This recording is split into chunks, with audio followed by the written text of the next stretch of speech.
Naturellement, l'émission par Doctissimo, en partenariat avec Radio Médecine Douce, pour prévenir et soigner les maux sans médicaments. Bonjour et bienvenue sur Radio Médecine Douce. Nous sommes en direct à 12h30 pour l'émission Naturellement, émission en coproduction avec Doctissimo.fr. Nous sommes également en live sur les pages Facebook de Radio Médecine Douce et de Doctissimo. Donc si vous avez des questions, n'hésitez pas à nous les poser via les réseaux. Au programme aujourd'hui, on va vous parler des jeunes, ados et jeunes adultes étudiants, de leurs émotions qui peuvent bien sûr altérer leur bien-être au quotidien et surtout comment les traiter naturellement, ces troubles émotionnels liés notamment à la période qu'ils traversent. À savoir la crise sanitaire et écologique, les relations amoureuses qui peuvent être compliquées, mais aussi le stress lié aux examens et les incertitudes liées à l'avenir. Pour présenter cette émission à mes côtés, Agathe Thine, responsable de la rubrique Médecine douce sur Doctissimo. Bonjour Agathe. Bonjour Charlotte. Comment ça va ? Ça va et toi ? Ouais, ça va très bien. Qui aura le plaisir de partager avec nous cette émission, chère Agathe ? Alors aujourd'hui, nous recevons Sylvaine Elmrosi, qui est naturopathe et nutritionniste, Bonjour, et qu'on peut Agathe. retrouver sur son site internet naturopathe-nutritionniste.fr. Nous recevons également Sarah Jane Ennis, qui est sophrologue, et qu'on peut retrouver sur son site je-respire-donc-je-suis.com. Et nous avons également Nathalie Osmery, qui nous parlera plus spécifiquement des fleurs de Bach. Eh bien, écoutez, on est ravis. C'est un beau plateau, une belle émission. Bonjour, mesdames. Bonjour. Agathe, on va démarrer tout de suite dans le cœur, dans le vif du sujet. Comment accompagner un jeune émotionnellement dans ce contexte si particulier ? Bon, alors j'espère que nos invités pourront nous aider à trouver des réponses naturelles à cette question. C'est vrai que la situation actuelle a mis en lumière certaines difficultés des jeunes, donc la crise sanitaire, la crise écologique, donc une certaine incertitude dans l'avenir. C'est aussi une période de la vie où les relations amicales et amoureuses sont très importantes et elles ont pu être un peu mises à mal pendant les confinements. Et puis en ce moment, on est dans la période d'examen. Donc déjà, c'est stressant de passer des examens. Et en plus, on sait qu'en lien avec la crise sanitaire, les organisations des examens sont complètement chamboulées. Donc ça peut être un petit peu perturbant pour les jeunes. Voilà, tout ça donne beaucoup de stress, beaucoup d'émotions un peu en ébullition chez nos jeunes, ados et puis étudiants. Et ce n'est pas Voilà. tout. Ce Ouais, n'est pas c'est tout. pas Alors, tout. on ne rentrera pas dans le détail aujourd'hui des points que je vais vous citer là, mais on pourrait aussi penser à la perte d'emploi, parce qu'il y a quand même un jeune sur deux aujourd'hui qui travaille pour financer ses études. Donc, beaucoup de lieux, effectivement, enfermés dans lesquels ces jeunes dont on parle travaillaient. Ça peut être une source de stress également. Le retour, pour certains, au foyer familial. C'est compliqué de recohabiter quand on n'a pas vécu avec ses parents depuis un certain nombre de mois, voire d'années. Et puis, il y a aussi un fossé, je dirais, qui peut se créer dans des périodes comme celle-ci, intergénérationnelles, entre les aînés et les jeunes, du fait du contexte. Voilà. Ouais. Bon, alors là, l'idée aujourd'hui, c'est pas forcément de rentrer dans la pathologie. On rappelle évidemment qu'en cas de problème grave, comme la dépression, des pensées suicidaires, il faut consulter un professionnel. On peut peut-être donner quelques chiffres sur les aides qu'il y a en ce moment pour les jeunes et vers lesquelles ils peuvent se tourner. Effectivement, Agathe, ici, on parlera plutôt des dispositifs d'accompagnement et de maîtrise des ressentis avec nos invités. Alors, il faut quand même savoir qu'en parallèle, l'État a pris en compte ce dont on vient de parler et a mis en place des dispositifs avec un renforcement du suivi psychologique pour les étudiants, des aides d'urgence des Crous qui ont quand même été doublées, le repas Resto U à 1 € pour les boursiers, ce qui peut aider en cas de perte de revenus, et aussi la création, du coup, pour compenser, de 20 000 emplois étudiants. À savoir qu'il y a certains étudiants qui sont recrutés pour aider ceux qui décrochent. Et ceux qui décrochent sont souvent les premières années, première ou deuxième année, puisqu'ils n'ont pas encore les codes de la vie étudiante. Donc, il y a des espèces de mentoring qui sont mis en place des plus anciens pour aider les plus jeunes à appréhender ça dans cette période où on ne va pas forcément en cours de manière physique. Voilà, alors je vous propose, maintenant qu'on a évoqué les différents sujets qui vont nous intéresser au cours de cette émission, de se retrouver juste après une courte pause. Lors de périodes souvent intenses pour les étudiants, Rescue et les fleurs de Bach originales contribuent à équilibrer leurs émotions. Ce sont des classiques à toujours avoir à portée de main qui aident à préserver sa sérénité en toutes circonstances. Avant un examen, un entretien ou pour les émotions persistantes, Rescue et les fleurs de bac originales aident à conserver son équilibre émotionnel. Rescue et les fleurs de bac originales sont disponibles en pharmacie, parapharmacie et sur Internet. Pour votre santé, bougez plus, évitez de grignoter les aliments gras, salés, sucrés. Ces produits sont des compléments alimentaires. Ils ne doivent pas remplacer une alimentation équilibrée, variée et un mode de vie sain. Ne pas dépasser la dose journalière indiquée. Tenir hors de portée des jeunes enfants.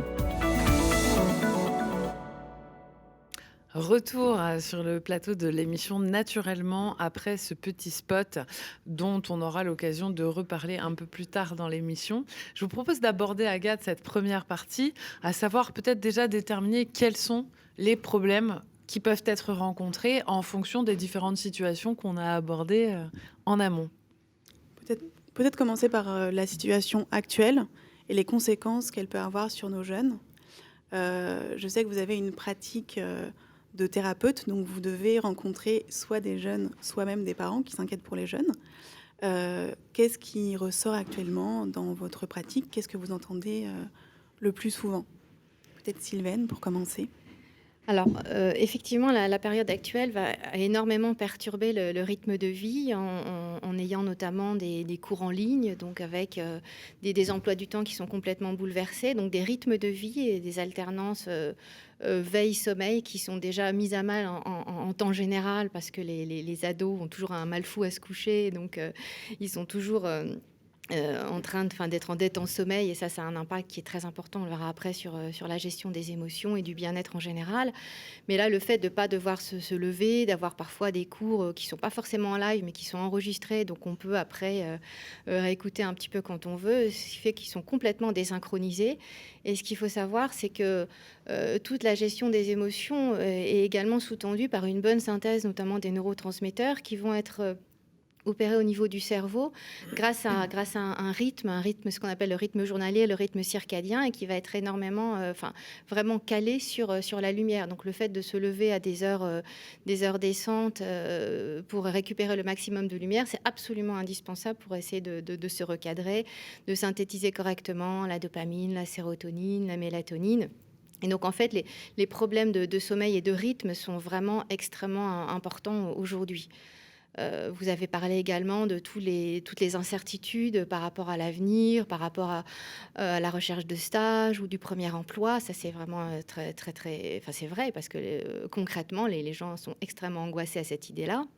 Vous avez aussi le problème de ne pas voir ses amis, comme de ne pas pouvoir sortir, de ne pas pouvoir se retrouver, aller prendre un café ou une bière à la sortie des cours dans un café. Et ça fait vraiment partie intégrante de la vie normale et saine des jeunes, parce que c'est vrai à tout âge, mais particulièrement quand ils sont ados, étudiants, ils ont besoin d'être confrontés aux autres, de confronter leurs propres ressentis. Ils sont vraiment en pleine période de construction.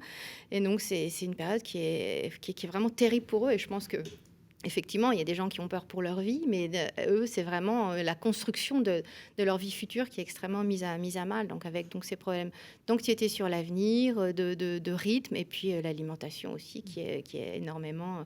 À partir du moment où on n'a pas de rythme, en fait, l'alimentation laisse énormément à désirer.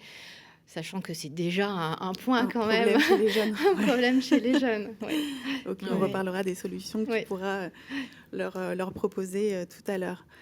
Sarah Jane, peut-être que tu as... Oui, alors effectivement, tu t'en parlais, Sylvaine, du rythme, et d'où l'importance de réinstaurer des routines.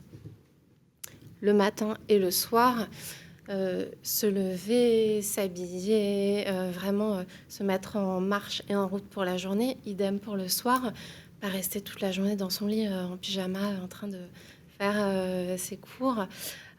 Au cabinet, en ce moment, je reçois beaucoup de personnes et de jeunes adultes notamment qui sont en prise au stress et à l'angoisse. Alors, ce que je fais, c'est vraiment les remettre dans le présent, les réancrer à eux-mêmes au travers de leur respiration, de leur souffle, donc des techniques assez simples qu'on pourra voir tout à l'heure, et puis les inviter aussi à se reconnecter à leurs ressources intérieures.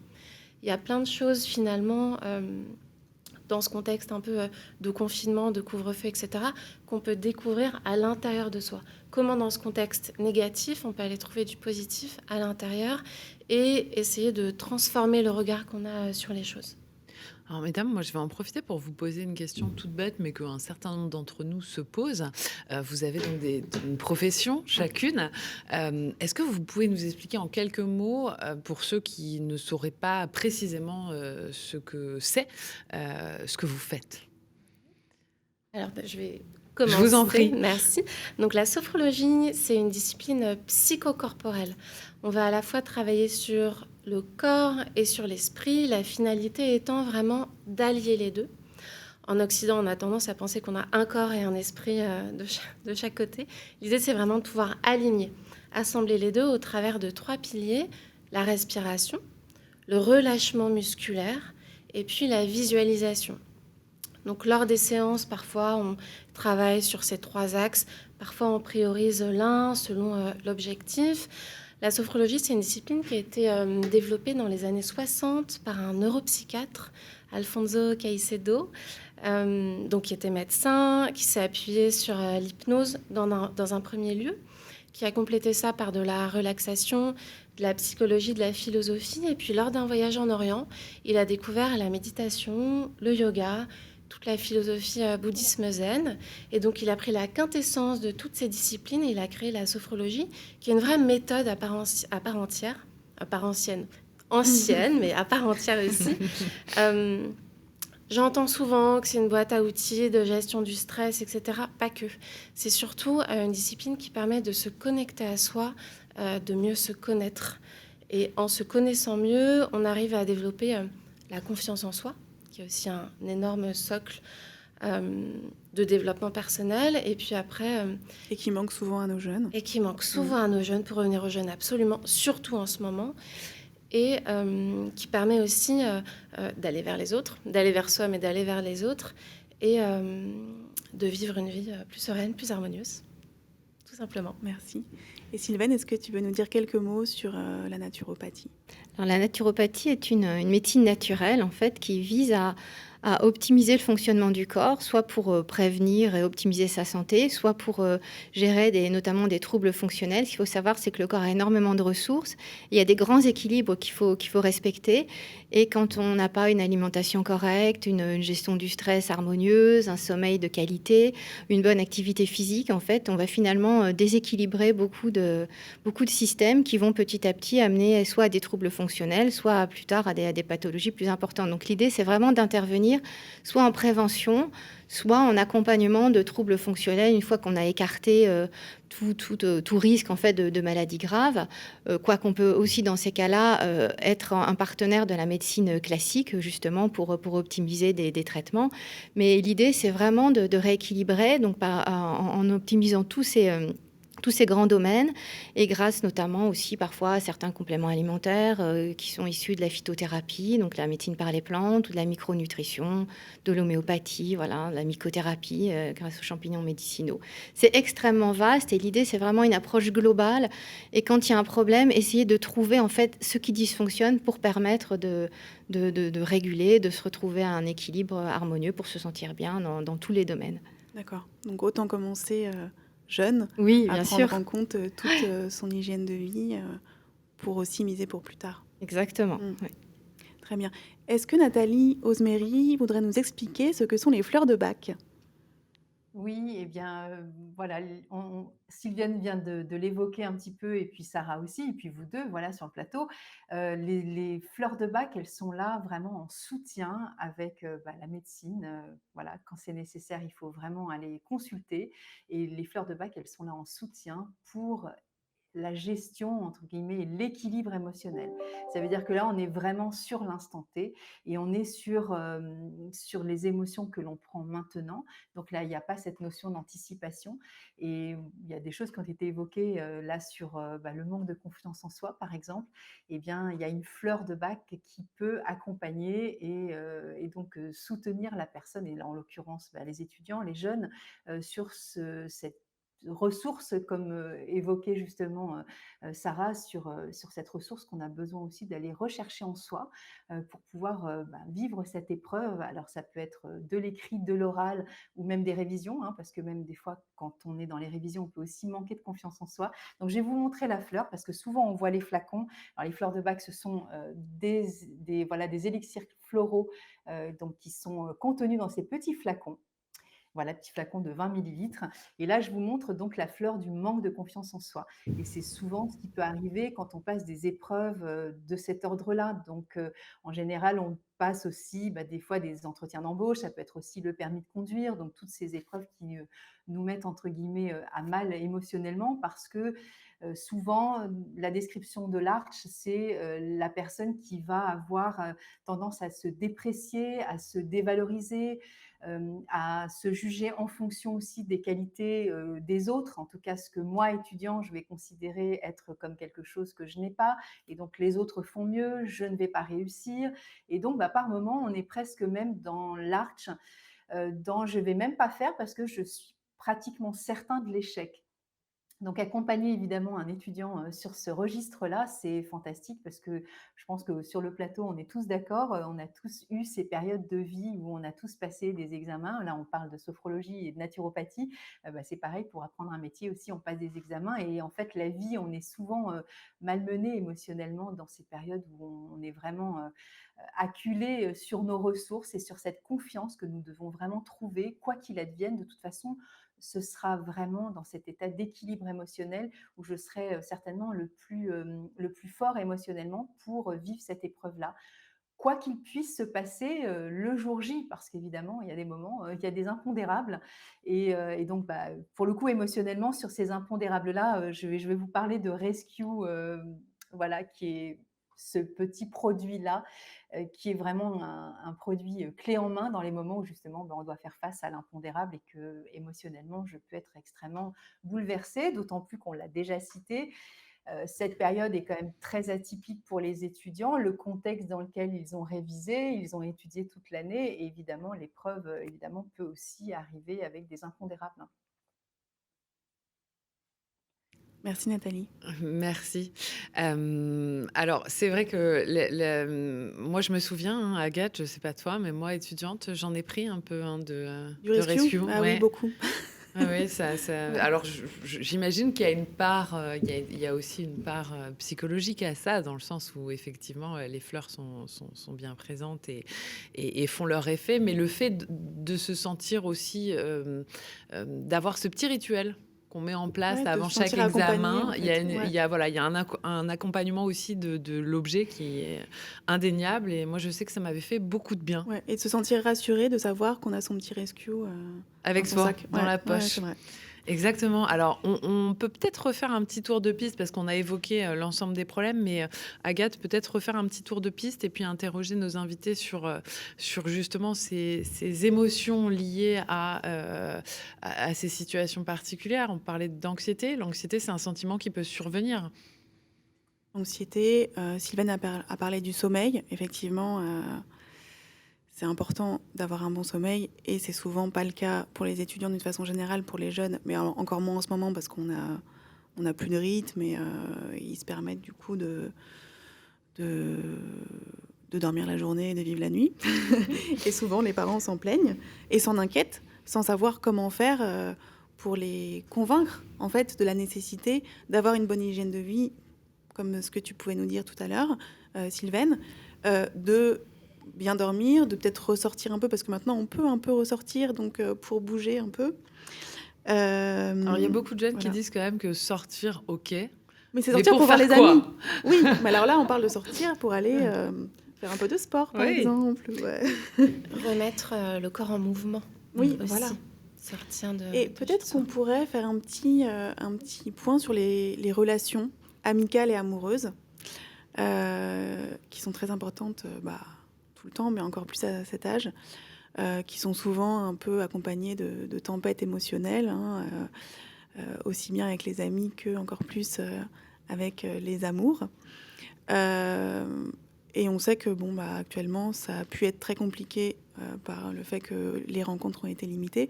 On se disait tout à l'heure avec Charlotte que nous, on a rencontré nos amoureux justement quand on était étudiante et que c'était peut-être aussi une période où du coup le fait d'être resté enfermé entre guillemets pendant 2 ans, ils peuvent avoir eu cette sensation d'avoir loupé en fait des rencontres et d'avoir loupé quelque chose. Quelles émotions ça peut susciter et comment les rassurer là-dessus. Sarah Jane, peut-être. Alors, effectivement, ça peut susciter de la peur, de la colère, de l'angoisse. De aussi, l'injustice. De l'injustice, complètement, de subir un peu cette perte de temps, comme tu le disais. Moi, ce que j'essaie de faire, c'est un peu de tourner les choses dans l'autre sens et vraiment d'inviter ces jeunes à se tourner vers eux-mêmes. Je vais beaucoup parler de ça, mais c'est comme ça que moi je travaille. Et comment finalement, durant cette période, ils ont pu peut-être mieux se connaître eux pour pouvoir ensuite mieux aller vers les autres. Mieux savoir ce qu'ils veulent. Exactement, mieux savoir ce qu'ils veulent, ce qu'ils ne veulent pas aussi, ce qu'ils ne veulent plus, pour pouvoir mieux se tourner vers l'autre avec peut-être plus de conscience et plus de justesse aussi. Je pense que ça peut être intéressant. Oui, donc c'est vrai que j'ai entendu dire qu'il y avait pas mal de réorientation. Oui. Des jeunes qui étaient partis dans une voie scolaire ou étudiante et puis qui se sont rendus compte avec le confinement que bon, en fait, c'était pas du tout ça. Oui. Et qu'il fallait se réorienter pour faire quelque chose, finalement, peut-être qui leur plaisait plus. Oui, le fait d'avoir peut-être pris le temps de se rendre compte que c'était pas en phase. Exactement. Ouais. Mais comment s'en rendre compte? Parce qu'effectivement, ceux-là qui ont pris cette décision de s'orienter, ils ont réussi à s'en rendre compte et à utiliser cette période pour se recentrer sur eux. Mais je pense que c'est pas évident, surtout quand on est en prise à plein d'émotions qui se chamboulent, en fait. Ouais. Alors, ça peut être le cas pour tout ce qui est amour, relations amicales, sociales, mais aussi projet de vie. Ce qu'il faut essayer de comprendre, c'est que les émotions, ça se traverse. Nous ne sommes pas nos émotions, les jeunes ne sont pas leurs émotions, et qu'effectivement, l'idée, c'est de pouvoir les observer, prendre un peu de recul. Elles fonctionnent aussi comme un signal, parfois comme une alarme. Donc quand on peut ressentir de la peur, de la colère, voir ce qu'elles viennent dire en nous et de nous, et comment, à ce moment-là, en les observant, peut-être qu'on peut réorienter un peu son chemin et sa voie. Mais vraiment prendre conscience qu'il y a un début et une fin à une émotion. On n'est pas en colère toute sa vie, heureusement. Alors, dans un contexte où la fin semblait... Enfin, le bout du tunnel était quand même compliqué à entrevoir, peut-être qu'effectivement, les émotions, elles avaient du mal aussi à se terminer parce qu'on ne savait pas. On était dans une incertitude totale. Et d'où l'importance de les écouter, absolument, et de ne pas aller contre... et plutôt les accueillir et de voir un peu ce qu'elles veulent nous dire, de libérer sa parole, de parler, de dire « je suis en colère, je suis triste, ça va pas ». Tu parlais tout à l'heure du rôle des parents. Au-delà des thérapeutes, c'est le premier repère adulte, finalement, et de pouvoir accueillir la parole des jeunes, c'est très important. Et oui, on l'imagine bien, même si les parents sont bien souvent dans cette période enchevêtrés eux-mêmes dans leurs propres problématiques. Mais oui, recréer le dialogue permet toujours généralement de se sortir. Et c'était peut-être l'occasion aussi de se retrouver un peu plus en huis clos pour renouer le dialogue avec ses enfants. Quand c'est possible. Quand c'est possible, tout à fait. Il y a une jeune fille qui est venue nous voir hier en séance et on essayait de trouver le positif dans tout ce négatif et elle me dit qu'elle avait pu passer plus de temps avec ses parents. Voilà, c'est pas le cas pour tout le monde. Pour certains ados, c'est hyper compliqué parce qu'ils sont dans un âge de rébellion et d'envie d'aventure. Mais pour certains, ça peut aussi être le cas de renouer des liens. Donc, c'est une bonne nouvelle si ça a marché pour certains. Sylvaine, est-ce que vous avez un mot à dire sur... Oui, en fait, effectivement, l'idée, c'est d'essayer de prendre du recul. Alors, c'est plus facile à dire qu'à faire pour ne pas être submergé par les émotions. Et c'est là que l'hygiène de vie intervient énormément. Le fait d'avoir un sommeil réparateur, ça permet d'être beaucoup plus solide par rapport à l'accueil, justement, de ces émotions. Le fait de pouvoir faire un peu de sport aussi. Le sport est très important dans la gestion du stress. En fait, on parle toujours de réponse au stress qui va être soit la fuite, soit le combat, soit l'inhibition de l'action. Et justement, il n'y a rien de pire, en fait, dans un contexte de stress, d'avoir ce sentiment d'être dans l'inhibition de l'action, d'ailleurs de ne pas du tout pouvoir réagir. Et l'activité physique, le mouvement, ça va mimer, en fait, soit la fuite, soit le combat. Et c'est extrêmement salutaire pour évacuer, en fait, tout ce stress, ces émotions. Et l'alimentation aussi, peut-être qu'on en parlera dans les solutions. Une alimentation qui respecte une certaine chronobiologie permet aussi, en synthétisant correctement, la dopamine qui nous permet d'avoir envie d'entreprendre, de gérer des projets, des changements, d'éprouver du plaisir, ou alors la sérotonine qui va nous permettre plus de prendre du recul par rapport aux émotions, d'éviter de démarrer au quart de tour et d'être complètement submergé, voire en proie à des compulsions alimentaires. Et tout ça, c'est vraiment important d'essayer justement de leur expliquer, en fait, parce que juste dire il faut dormir, mais non, mais pourquoi et comment et c'est vrai que quand c'est toujours compliqué d'aller se coucher et de se forcer à s'endormir. C'est plus facile de s'obliger à se réveiller, même si c'est pendant 15 jours extrêmement compliqué et que la personne doit maudire celui qui lui a donné ce conseil. Finalement, au bout d'un certain temps, on arrive à se recadrer comme ça et c'est vraiment... on arrive à avoir des résultats fantastiques parce qu'on a une meilleure énergie, un sentiment vraiment que tout est possible finalement quand on va mieux, quand on a pris du recul sur les choses et que l'avenir, on reprend la main en fait sur notre avenir et ça c'est fondamental, sinon on est perdu. Alors je crois que Nathalie a un petit mot à nous dire également. En fait, je vais rebondir sur ce que vient de dire Sylvaine. On parle de l'avenir. Alors, je vais vous montrer la fleur Mimulus. Qui parle justement de ces craintes qu'on a pu évoquer sur l'avenir, parce qu'il y a des moments, c'est ce que vous avez évoqué, elle est là, cette petite fleur-là. Et ce qui est bien, c'est que sur les flacons, je ne sais pas si vous voyez, mais on voit aussi le dessin de la fleur, donc c'est vraiment aussi intéressant, parce que c'est quand même de la botanique au départ. Les fleurs de Bach donc, sont des fleurs qui sont mises dans les petits flacons. C'est pour ça que j'aime bien vous montrer aussi, on parle aussi de Mimulus sur la timidité. Tous ceux qui n'osent pas, justement, alors ça peut être aussi le fait d'être sur la période d'examen, mais aussi n'ose pas aller dire à sa chérie qu'il l'aime, par exemple, parce qu'on vient d'évoquer le sujet. Il y a en fait cette notion de crainte. Alors ça peut être effectivement, on l'a évoqué, l'avenir, mais ça peut être aussi la répercussion aussi des examens ou les résultats des examens. Enfin, il y a tout un contexte évidemment autour de ces craintes et de ces soucis qu'on peut se faire. En tout cas, c'est un ressenti émotionnel. Et je rejoins complètement ce qui a été dit, bien sûr, on ne combat pas une émotion, elle arrive, elle émerge, on fait avec ce qui est. Et alors je vais reprendre quand même ce qu'on a dit tout à l'heure, c'est pas un côté doudou, rescue à côté de soi et du coup, je suis rassurée et tout va bien. Il faut le prendre dans la bouche parce que sinon, ça ne suffit pas, on est d'accord. Donc oui, là, bien sûr. On est d'accord là-dessus. Voilà, parce que sinon, ça peut laisser penser que c'est, une sorte de béquille. Alors, et ce qui est important, c'est de se dire oui, je vais le prendre. Et souvent, on a tous été témoins de notre chahut émotionnel interne, notre bouleversement émotionnel, appelons ça comme on le veut. Moi, des fois, je vis même carrément des cataclysmes émotionnels, puisque le rescue, c'est vraiment le kit clé en main de ces 5 fleurs de Bach. Et bien, dans ces moments-là, on voit bien qu'il y a comme une sorte de jauge, en fait, si on pouvait s'évaluer émotionnellement sans se juger. Si je suis, par exemple, à 15 sur une échelle de 1 à 10, donc j'ai bien dépassé l'événement, et quand je prends du rescue, je pourrais constater peut-être dans les minutes, la demi-heure, peu importe, ça va être vraiment évidemment en fonction de chacun, que cette jauge-là, probablement, va se commencer à descendre. Alors chacun va dire, je me sens plus apaisé, je me sens plus serein, je me sens peut-être moins au taquet. Enfin, chacun va évidemment utiliser son vocabulaire, mais c'est important aussi d'être à l'écoute de cet émotionnel. Déjà l'accueillir, c'est pas la peine d'effectivement de partir dans tous les sens et perdre les pieds et les pédales et tout ce qu'on veut au moment où on va être justement dans cet feu émotionnel. Et donc de l'accueillir et puis de pas simplement regarder son rescue, mais de le prendre, ça me paraît évident.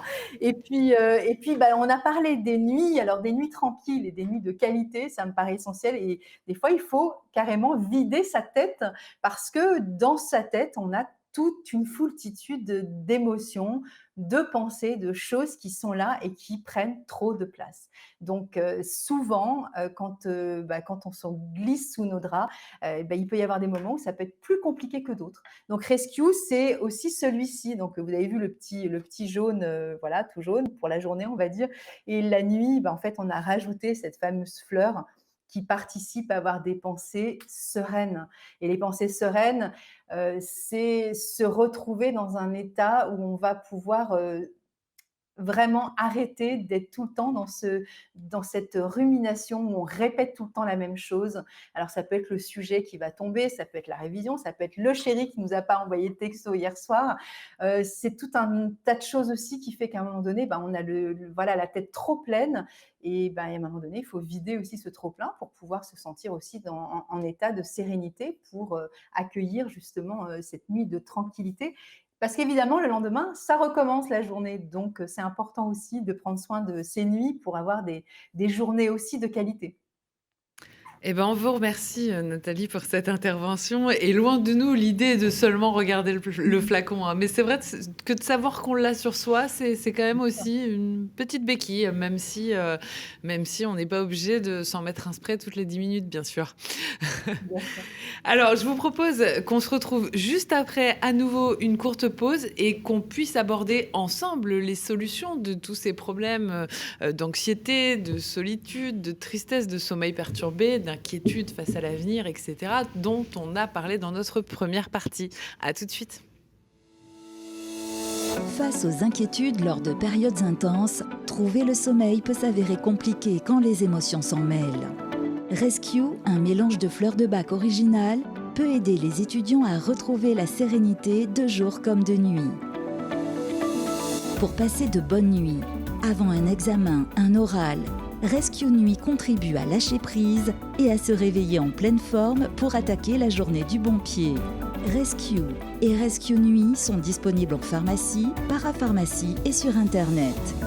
Pour votre santé, bougez plus, évitez de grignoter les aliments gras, salés, sucrés. Ces produits sont des compléments alimentaires.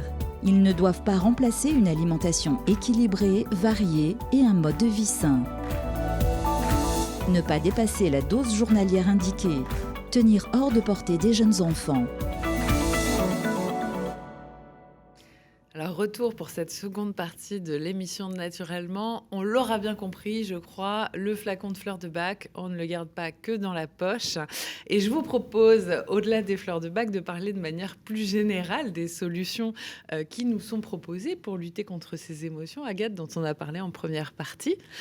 Oui, alors peut-être qu'on va continuer sur ce qu'avait commencé à nous dire Sylvaine sur la prévention. C'est-à-dire qu'on sait que c'est une période qui est compliquée pour tout le monde, même en dehors de cette crise actuelle.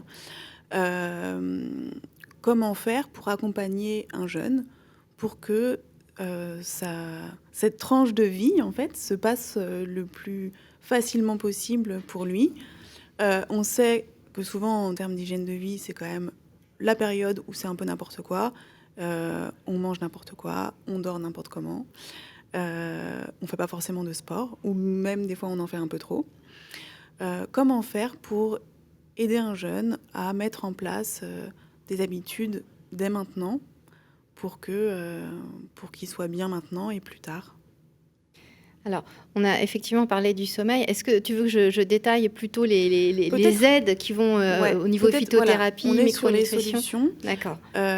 Tu as parlé un petit peu, donc on a parlé du sommeil et tu as parlé de l'alimentation. Peut-être donner des petites idées d'alimentation, de choses à mettre en place en termes alimentaires, parce que c'est quand même souvent là que ça pêche chez les jeunes. Oui.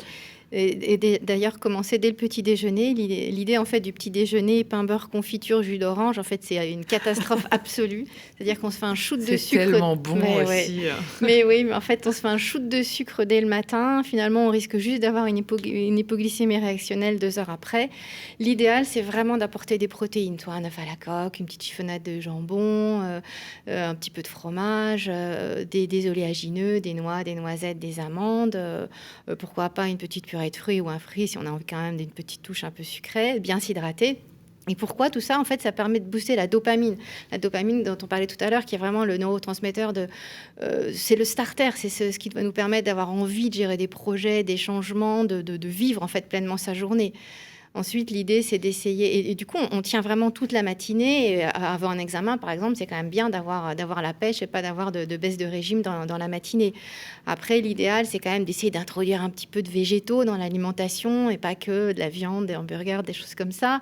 Un peu de végétaux, un peu de poissons, notamment des poissons gras qui vont apporter des oméga 3 qui sont tellement importants pour le fonctionnement cérebral et notamment tout ce qui va être On mémoire. retrouve quoi dans les poissons gras? Je pense au saumon, mais il Oui, n'y a pas alors que. le saumon, mais il y a tous les petits poissons gras, les harengs, maquereaux, sardines, anchois, voilà, qui sont vraiment des petits poissons qu'on peut manger un petit peu à toutes les sauces et qui sont hyper pratiques. C'est vraiment pas très cher, des petites boîtes de sardines, des petites boîtes de maquereaux.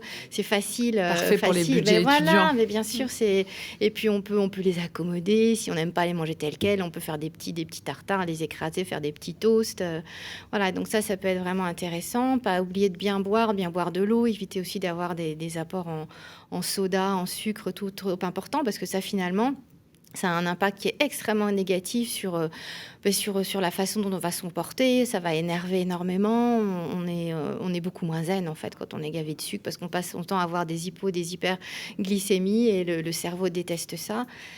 Toujours faire une petite collation dans l'après-midi, ça permet aussi une petite collation raisonnablement sucrée. Ça peut être une petite part de cake, un fruit, un peu de chocolat noir, des fruits séchés comme des dattes, des figues. Ça permet aussi de switcher au niveau du cerveau de la synthèse de dopamine qu'on a plus besoin en première partie de journée vers une synthèse de sérotonine qui va nous permettre d'être plus zen, de prendre du recul et puis après de préparer un sommeil de meilleure qualité puisque la sérotonine va se transformer en mélatonine dans certains neurones, qui nous permet d'avoir un meilleur endormissement ou avoir un bon niveau de sérotonine. Globalement, ça permet aussi d'éviter les réveils nocturnes. Donc ça, c'est vraiment hyper important. C'est ce qu'on appelle vraiment la chronobiologie nutritionnelle. Donc ça a un impact sur notre humeur, sur notre énergie, sur le sommeil.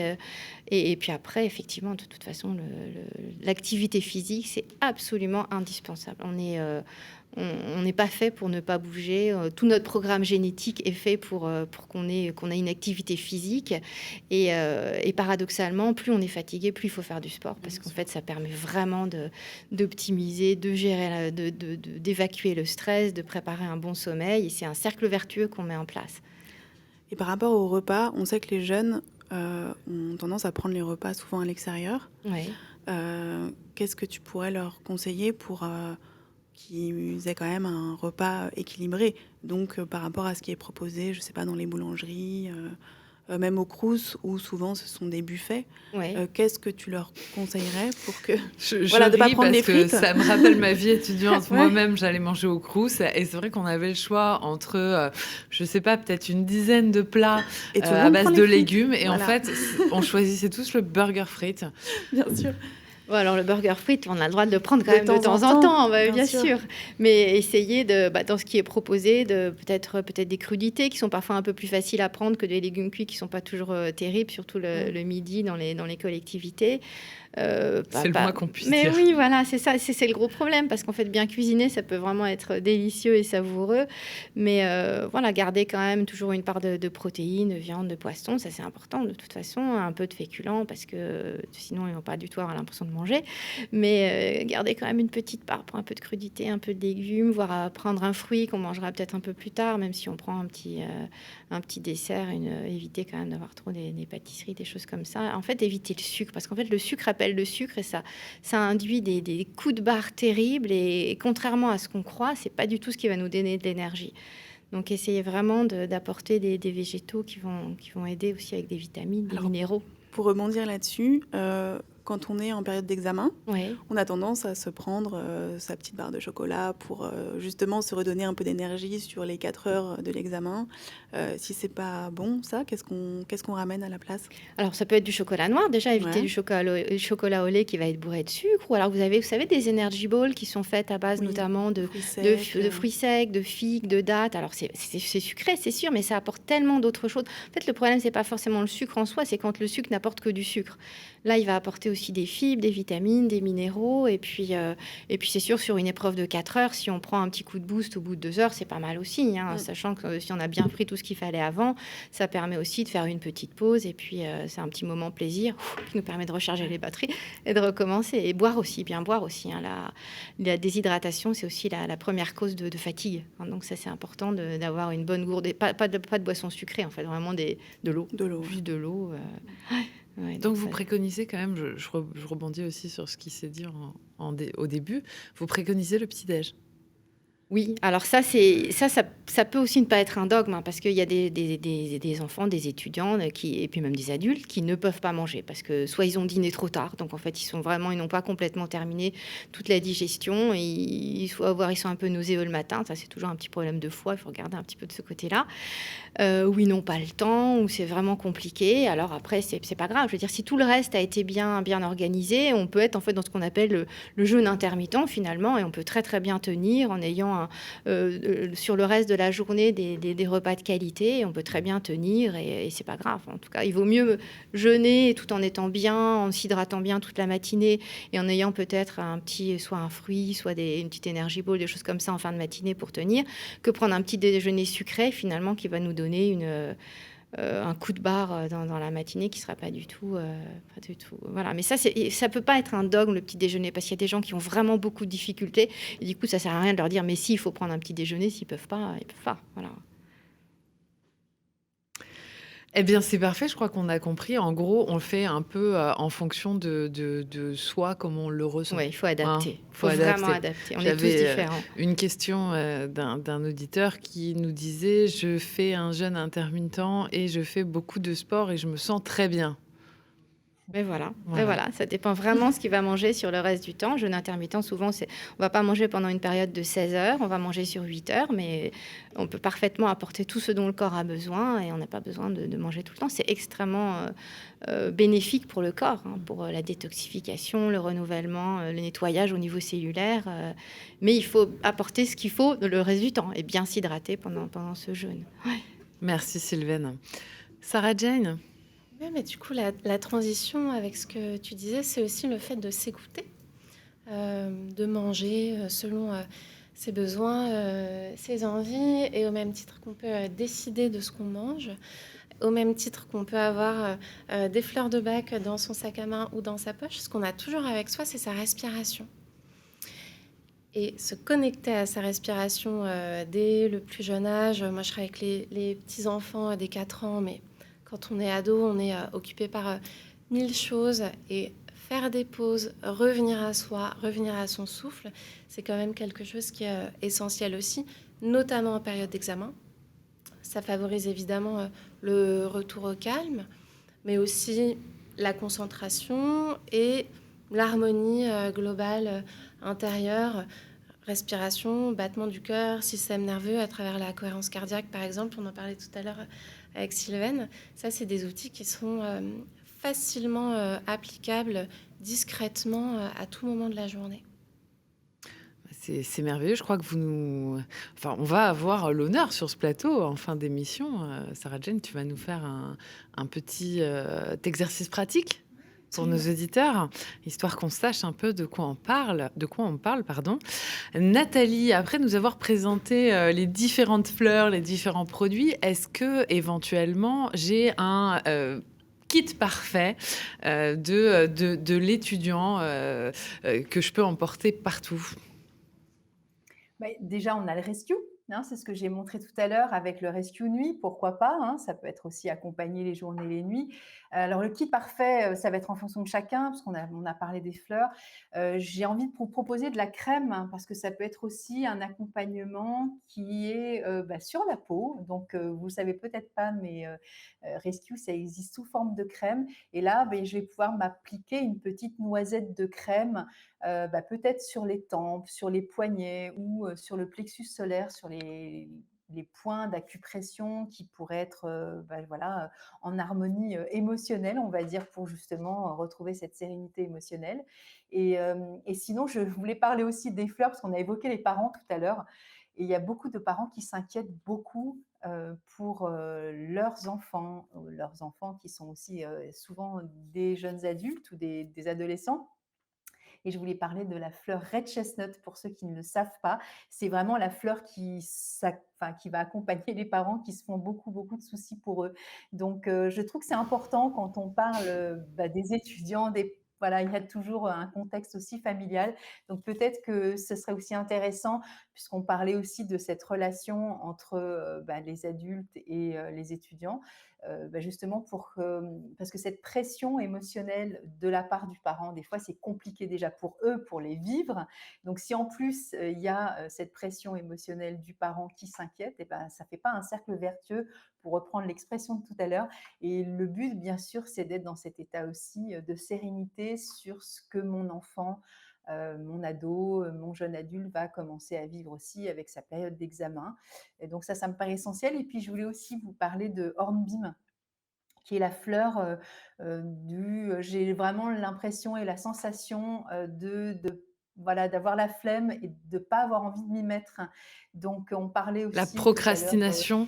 exactement. Donc, ça s'appelle Hornbeam, hein, c'est un petit flacon, comme ceci. Et là, on est vraiment sur. Donc, c'est de l'orme en français. Et on est sur je repousse les échéances et je m'y mets plus tard parce que j'ai une sorte de sensation de lassitude un peu. Et du coup, je me dis, bon, allez, je ferai ça plus tard. Et ce côté flemme, des fois, on va se tirer un peu une balle dans le pied parce que quand on s'y met finalement, eh bien, ce qui est fait et on est drôlement content et on peut passer à autre chose. Donc voilà, pareil pour les parents, hein, il n'y a pas que les enfants et les ados. C'est vrai que c'est assez symptomatique de la vie d'étudiant, même si c'est quelque chose que nous, adultes, on vit aussi, cet effet procrastination où je peux remettre au lendemain ce que je pourrais faire aujourd'hui. C'est vrai que quand on est étudiant, on a en fait, de mon souvenir, ces devoirs récurrents à rendre, etc. Et parfois, on peut se dire, je commencerai demain. Et puis, bon, j'ai les devoirs suffisamment à l'avance, mais finalement, je m'y mets à la dernière minute. Et c'est assez symptomatique du jeune. Hein. Pas seulement, mais effectivement, ça commence quand on est jeune. Et pour les parents, on note puisqu'on dit petits-enfants, petits problèmes, grands-enfants, grands problèmes. Donc, ça peut être effectivement utile aussi de déstresser les parents pour que les jeunes aillent mieux, n'est-ce pas ? C'est vraiment à nous aussi de prendre en charge notre émotionnel et de ne pas non plus le faire peser sur celui qui est déjà dans un état de bouleversement. Ça fait double charge et franchement, ce n'est pas nécessaire. Donc, c'est aussi à nous d'accueillir cette émotion et de se dire, tiens, qu'est-ce que je peux faire aussi peut-être pour lui fiche la paix parce que finalement, je peux lui faire confiance. Il a toutes les ressources, tout va bien se passer. Encore une fois, quel que soit le contexte dans lequel ça va se passer, de toute façon, ça va se passer. Donc, c'est aussi comme ça qu'on va découvrir vraiment qui nous sommes. Et souvent, des fois, on se fait de montagnes de choses. Je parle des parents. Et des fois, justement, on est très surpris en disant « Mais c'est pas possible, j'ai eu l'impression que tu t'avais rien fichu de l'année et tu as 18 ou tu as 17 ou tu as 15. » Alors que, oui, mais c'est aussi à nous d'arrêter de nous inquiéter pour eux. Voilà. Tout ira bien. C'est pas évident, mais on en prend bonne note. Alors, on a évoqué les soucis d'alimentation. On a évoqué l'activité physique nécessaire, Agathe. Oui. On a évoqué également la nécessité d'un rythme régulier. Qu'est-ce qui nous reste dans notre kit ? Peut-être les plantes, l'accompagnement par les plantes. Peut-être, du coup, plutôt sur une période donnée. Donc, par exemple... la période des examens, où on sait qu'on va être en proie à un stress spécifique. Est-ce que tu aurais des petits remèdes naturels à proposer à nos étudiants et à leurs parents, du coup, qui sont aussi stressés ? Alors oui, bien sûr. Alors, avant de parler des plantes, il y a un minéral qui est absolument indispensable, c'est le magnésium. Ça, c'est bon pour tout le monde, à tout âge. C'est absolument indispensable. C'est vraiment le b.a.-ba de la gestion du stress et de l'anxiété. Après, il y a une plante qui est absolument formidable et vraiment dédiée pour les étudiants, et notamment en période d'examen, quand il y a besoin d'avoir énormément d'énergie au niveau physique, mais aussi au niveau mental. C'est le ginseng sibérien qui s'appelle l'éleutérocoque. et qui est une plante adaptogène. Donc, il va vraiment travailler d'une façon très, très générale au niveau du corps, au niveau de tous les différents systèmes, neuro, psycho, endocrino, immunitaires. Voilà, donc ça, c'est très, très important et on peut se préparer, commencer de toute façon la période des examens. Ça commence au moins un mois avant les examens. Donc, déjà, prendre du magnésium, de prendre c'était l'eutérocoque sous forme en général, c'est de l'extrait sec sous forme de gélules. Voilà, donc ça, c'est vraiment très, très intéressant pour le fond. Après, quand il y a des problématiques plus d'anxiété, vous avez la valériane, la passiflore aussi, qui sont excellentes. La passiflore, c'est vraiment la grande plante de l'anxiété qu'on peut prendre soit en extrait sec, soit sous forme d'ampoule, voilà. Et après, pour le sommeil aussi, parce que c'est important aussi, il y a la mélisse qui va calmer, il y a les scolzia, qui en fait... Les scolzia, c'est le pavot de Californie, qui ressemble au coquelicot, mais c'est orange. C'est vraiment le somnifère en fait, du phytothérapeute. Ça, c'est vraiment très, très important. Et après, vous avez d'autres, en mycothérapie, par exemple, qui sont les champignons médicinaux, donc qui sont utilisés depuis des millénaires, notamment en médecine chinoise. Vous avez le cordyceps sinensis, qui est très, très intéressant, justement aussi pour les jeunes, pour donner de l'énergie au niveau physique, au niveau mental, pour gérer la fatigue. Ça, c'est très, très important. Il y a le reishi aussi, qui est très, très ubiquitaire, hein, qui sert à énormément de choses. Et après, pour le stress immédiat, donc effectivement, il y a le rescue, mais en homéopathie, par exemple, vous avez des remèdes comme gelsémium pour en fait, quand on est complètement paralysé par le trac, ça c'est vraiment, on a le trac et on ne sait plus rien faire, c'est la catastrophe. Il y a également argentum nitrique, où là, on a le trac et on bouge dans tous les sens, mais en fait, on est incapable de récupérer la moindre pensée cohérente. Il y a Ignacia aussi, qui est le grand remède, en fait, des gens stressés. Après, il y a toute l'olfactothérapie, notamment grâce aux huiles essentielles. Les huiles essentielles, en fait, qui vont avoir... souvent, en fait, en respirant, quand on est dans ce problème de stress, cette problématique de stress, la respiration, toutes ces molécules aromatiques vont avoir un impact directement au niveau du système limbique, donc notre cerveau limbique qui est le cerveau des émotions. Et donc, vous allez avoir tous les citrus comme la bergamote, le citron, l'orange douce. Vous avez la fleur d'oranger aussi, ou d'autres qu'on va pouvoir utiliser, peut-être aussi la lavande, la marjolaine ou la camomille noble. Et ces trois, on peut aussi faire un petit massage au niveau du plexus solaire. D'ailleurs, ça peut permettre aussi de bien détendre. Et juste une petite précision, même si on a bien révisé, parfois on est dans un tel état de stress qu'en fait, notre cortex cérébral, donc vraiment celui qui a permis de tout emmagasiner finalement, est complètement... c'est le blanc complet. On a vraiment, c'est le blanc. On arrive à l'examen, on a l'impression qu'on ne sait plus rien. Et parce qu'en fait, on est complètement en état de stress. Donc là, peut-être, il y a toutes ces techniques. Et puis la respiration. Et je pense que Sarah-Jane, là, tu peux en parler. Parce que la respiration, c'est fondamental, justement. Apparemment, il y a un nombre assez important d'étudiants et même d'élèves, plus généralement, d'enfants aussi, qui souffrent justement de cette anxiété de performance. Ouais. Je crois qu'on s'approche des 40%, ce qui est quand même assez énorme parce que finalement, ça fait près d'un élève sur deux qui a un stress phénoménal avant un devoir, avant une évaluation. Oui, et puis c'est terrible parce que du coup, même s'ils ont bien travaillé, ils n'arrivent plus en fait à faire appel à toute cette mémoire, tout ce qu'ils ont pu mémoriser, et parfois ils vont avoir ils font sous-performer alors que c'est vraiment dommage. Complètement, mais de toute façon, ouais. on l'a tous connu, hein, même à l'école, de voir que certains sont bons toute l'année en contrôle continu, et puis le jour de l'examen, bam, c'est la gamelle, parce qu'en fait, c'est le stress, le trac, justement, d'être... dans les conditions. Oui, et puis une fois, d'être jugé sur une fois, en fait. Voilà. Il y a des gens que ça stresse énormément, de se dire, mais mince, qu'est-ce que je vais faire si je rate, etc. Alors que sur un contrôle continu, il y a une notion beaucoup plus de sérénité. Se rattraper. Bon, en tout cas, le bac, a priori, sera pas... Enfin, en tout cas, les élèves de cette période Covid n'auront pas connu ce stress-là, même s'il fait partie d'un certain parcours initiatique. Exactement, oui. Sarah-Jane.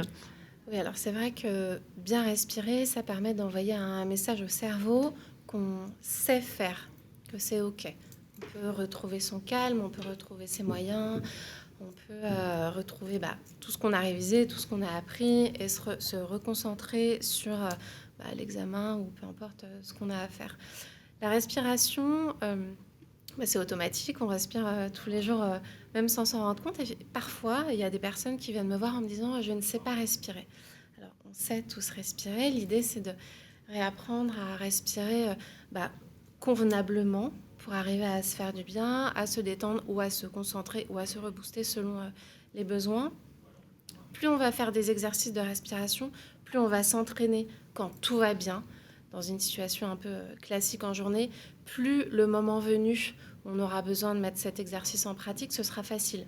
C'est comme un sportif qui va s'entraîner à tirer au but. Plus il va s'entraîner, au moment où il y aura un penalty, ce sera plus facile pour lui de le mettre. Donc la respiration et la sophrologie d'une manière générale, ça demande un entraînement. C'est comme un art de vivre en fait. C'est pas une baguette magique. Il y a une implication, une envie, une volonté qui sont nécessaires.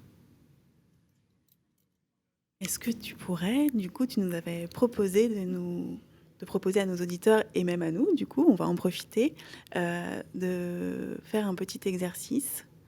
Alors, quel est le but de cet exercice de sophrologie? Ouais, de sophrologie. Alors, je vous propose un exercice de visualisation très simple, accessible à toutes et tous. Il n'y a pas besoin d'être un expert, d'avoir fait 10 ans de sophro, de méditation pour pouvoir simplement installer le calme en soi et puis visualiser quelque chose d'agréable.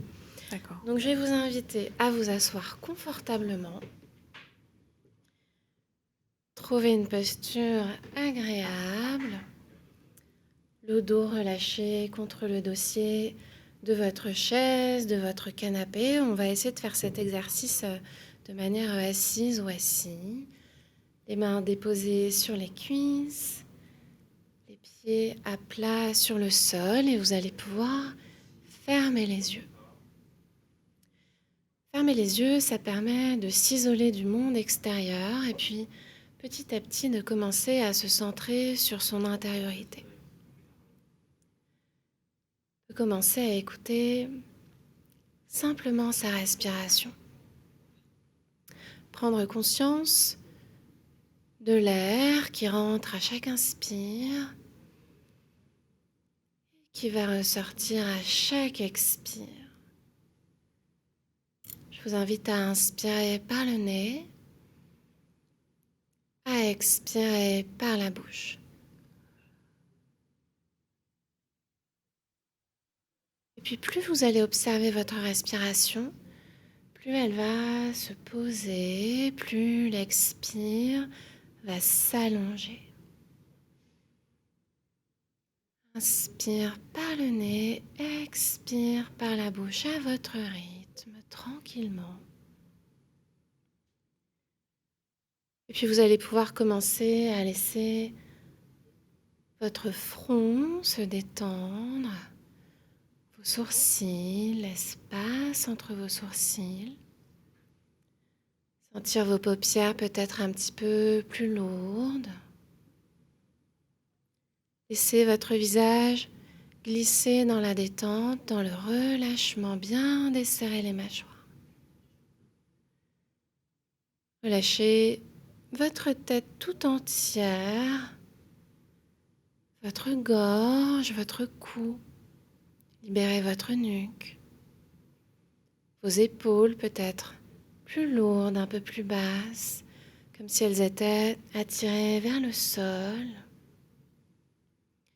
Et laissez cette détente s'installer, glisser le long de vos bras, vos poignets, vos mains. Agréablement accueillir ce relâchement musculaire qui vient s'installer au niveau de votre thorax, ce qui laisse place à une respiration plus libre et plus spacieuse. On respire au niveau du thorax, on respire aussi au niveau du dos et puis de l'abdomen, tranquillement. La respiration, les mouvements du corps vont pouvoir descendre et je vous invite à observer, peut-être à l'inspire, tranquillement, votre abdomen qui va légèrement se soulever. Et puis à l'expire, l'abdomen va retrouver sa place. C'est lent, c'est doux, c'est à votre rythme.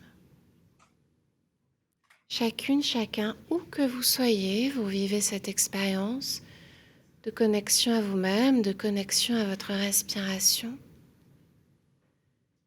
Relâchez le bas de votre dos, toute la sphère lombaire qui s'installe dans le fond de votre chaise. votre bassin et vous laissez glisser la détente le long de vos jambes jusqu'au bout de vos doigts de pied. Tranquillement, vous profitez de cette pause, de cette connexion à votre corps, de la présence de votre corps. Et dans cet état de présence à vous-même, vous allez pouvoir accueillir au sein de votre conscience un lieu de nature très agréable. On a beaucoup parlé de fleurs, de plantes, peut-être un lieu avec une nature luxuriante qui vous entoure. Peut-être un lieu que vous connaissez, peut-être un lieu imaginaire au sein duquel vous vous sentez bien, en sécurité, au calme. Et intérieurement, vous allez prendre le temps d'observer tout ce qui vous entoure. Les couleurs, les formes, les reliefs. Prendre le temps d'accueillir en vous ce calme et cette sérénité. Vous avez la capacité en vous d'accueillir la détente. Et pour la renforcer, pour mieux l'intégrer, vous allez inspirer par le nez, accueillir ces sensations et à l'expire tranquillement, les laisser se diffuser en et autour de vous. Inspire, calme et bien-être, nature. Expire tranquillement, intégration. Voilà, à votre rythme, en douceur, progressivement. Chacun vit sa propre expérience. Comme un lieu ressource que vous ancrez en vous-même. Un lieu au sein duquel vous pourrez retourner à chaque fois que vous en aurez besoin. Voilà, et tranquillement, vous allez pouvoir faire 3 grandes respirations pour vous préparer à refaire surface tout en douceur. Programmer cet espace, ce lieu à l'intérieur de vous, remettre du mouvement progressivement dans votre corps, de bas en haut. Peut-être bâiller, saliver, vous étirer. Et quand vous le souhaiterez, réouvrir les yeux à votre rythme. Merci Sarah Jane, on a juste envie d'aller dormir là, je crois. C'était très agréable. Merci. Vous êtes peut-être vous qui nous écoutez en train de déjeuner. En tout cas, cette émission touche à sa fin. On espère que vous aurez apprécié partager ce moment à nos côtés. Merci à nos invités, merci à la technique, merci Agathe de partager ce plateau à mes côtés. Merci Charlotte. On vous souhaite un excellent appétit ou une excellente sieste, ainsi qu'une bonne après-midi. À très bientôt. Naturellement, l'émission par Doctissimo, en partenariat avec Radio Médecine Douce, pour prévenir et soigner les maux sans médicaments.